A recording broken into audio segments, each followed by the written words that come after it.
জীবনটা অত সোজা নয়। জীবনটা যদি কারোর হাতের উপরে ছেড়ে দাও, সে যদি তোমাকে পরিচালনা করে, সেগুলো তোমাকে এমনি পরিচালনা করবে না, তার মধ্যে অনেক বাধ্যবাধকতা, তার থেকেও বড় কথা হচ্ছে তার মধ্যেও কোনো কিছু চাওয়া পাওয়া থাকবে। এখনকার দিনে কেউ কাউকে ফ্রিভাবে কেউ কারো পরিচালনা করে না। আমি যেমন সিঙ্গেল মাদার, আমি যদি কারোর হাতের পরিচালিত হতাম, তাহলে আজকে হয়তো আমি আমার জায়গায় থাকতাম না বা দুটো বাচ্চাকে মানুষ করতে পারতাম না।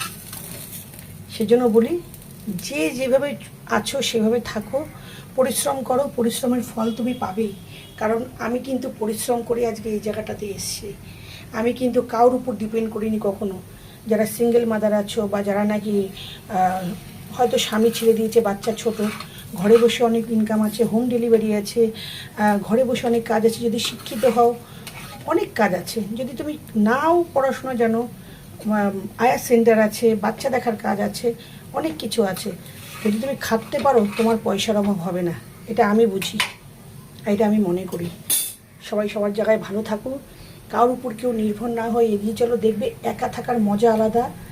আর যদি তুমি একা নাও থাকো, এমন মানুষকে জীবনে আনো যে তোমাকে ভালোবাসবে, তোমার সন্তানকে ভালোবাসবে বা তোমার পরিবারকে ভালোবাসবে।